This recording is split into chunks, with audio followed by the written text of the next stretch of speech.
Get ready for an exhilarating ride into the world of politics as we delve deep into the intriguing and controversial relationship between Donald Trump and Vladimir Putin. Join me as we unravel the mysteries, secrets, and backroom deals that have shaped international affairs. Brace yourself for an eye-opening exploration that will leave you questioning everything you thought you knew about global politics.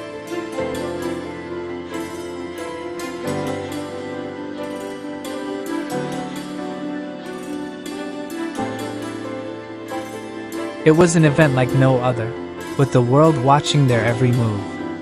From this you know that the first encounter between Trump and Putin was eagerly anticipated by political pundits worldwide. In this section, we'll rewind the clock to when the stage was set for their historic summit. Follow me as I walk you through the tension, anticipation, and diplomatic maneuvering that surrounded this monumental meeting's exchange of pleasantries to the subtle body language. We'll dissect every moment and analyze its significance in the grand chessboard of international relations.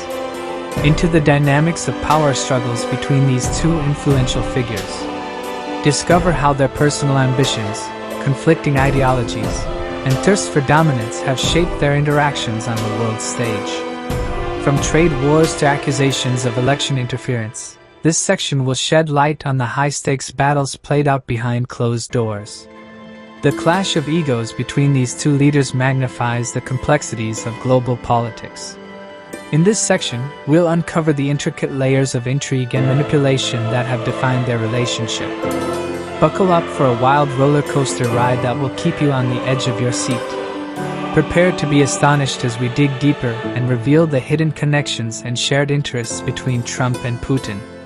Though often at odds, they have surprising similarities and controversial alliances that extend beyond politics. Through exclusive interviews and expert analysis, we'll expose the intricate web of relationships that influence their partnership. We'll explore the intertwining worlds of business, media, and personal connections that blur the lines between the two leaders. From oligarchs to family ties, join me as we connect the dots and uncover the truths that lie beneath the surface. As we near the end of our journey, we must confront the consequences of the Trump-Putin relationship.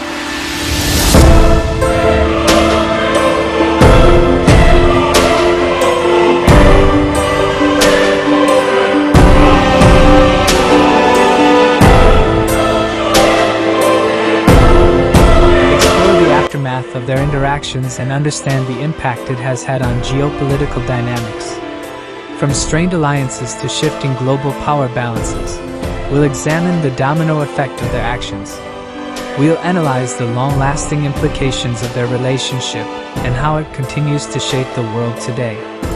Hold your breath as we delve into the fallout and glimpse into the future, where the specter of Trump and Putin's influence looms large. Did you know that the first encounter between Trump and Putin was eagerly anticipated by political pundits worldwide? In this section, we'll rewind the clock to when the stage was set for their historic summit. Follow me as I walk you through the tension, anticipation, and diplomatic maneuvering that surrounded this monumental campaign that became famous for its surprises, with a candidate who seemed to delight in being unpredictable.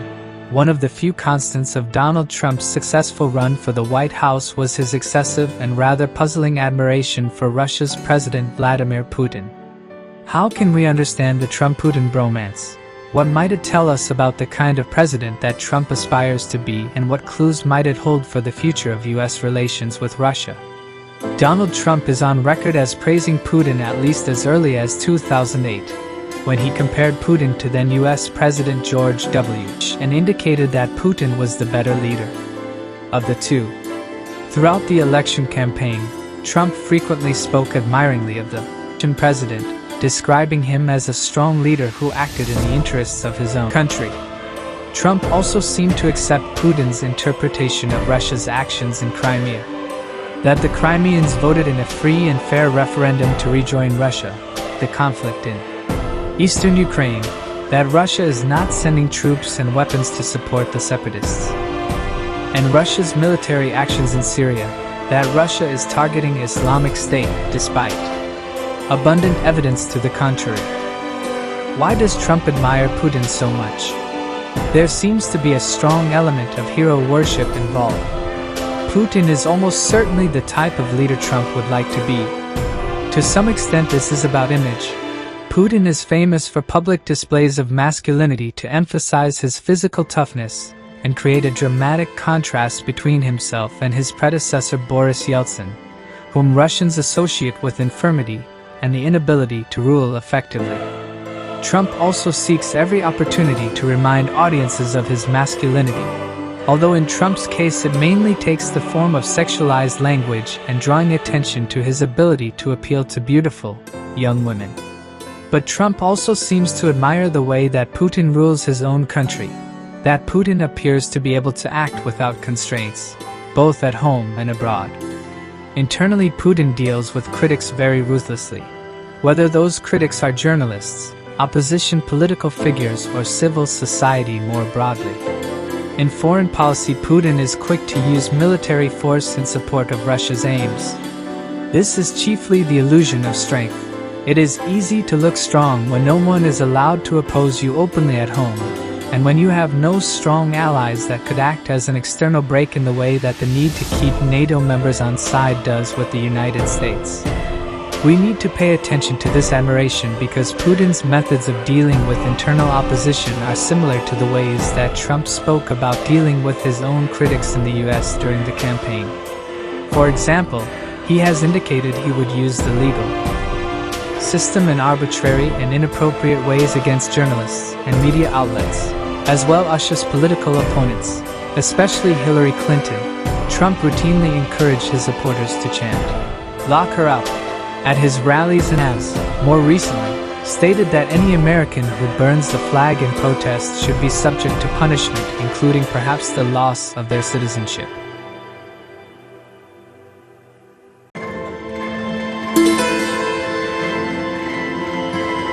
Trump's statements about NATO, particularly his suggestion that the American commitment to its allies would vary depending on their willingness to pay for it, and whether this means spend 2% of their own GDP on defense or something else isn't clear, indicates a wish to be free from the constraints that alliances have traditionally imposed on the US. We also need to bear in mind other possible similarities between the way Putin rules Russia and the way that Trump has indicated he might seek to behave while in office. For example, in the financial sphere, Putin is widely regarded as presiding over a deeply corrupt regime, while there have been many likely conflicts of interest identified between Trump the president and Trump the businessman. Is Trump looking at Putin and the way he runs Russia for inspiration about the sort of president he should be? The impact of Trump's admiration for Putin on the course of US foreign policy is the subject of much speculation. Trump and Putin appear to have some common interests on issues that have made the US-Russia relationship particularly tense in the past few years. The annexation of Crimea, the conflict in eastern Ukraine, and Russia's military involvement in Syria. Trump appears to have no interest in a values-based foreign policy that promotes the spread of democratic/Western norms, and so sees no advantage to the US in opposing Russia's actions in Ukraine. This means the whole basis for economic sanctions against Russia is undermined, so we may see the US withdraw its support for this course of action. The skepticism that Trump has expressed about the value for money that the US gets from NATO may not lead to the dissolution of the alliance. But the very suggestion that the incoming president might not honor America's commitment to the alliance has already undermined it in important ways. NATO members in the Baltic states and East Central Europe are deeply worried about the signal that Trump's words send to Russia. Trump's base of supporters, insofar as they are concerned about any foreign policy issues, are concerned about the threat of terrorism, defined almost exclusively by them as foreign, Muslim extremist terrorism. One Trump supporter was quoted as saying during the campaign that he wanted a president who was angry about terrorism.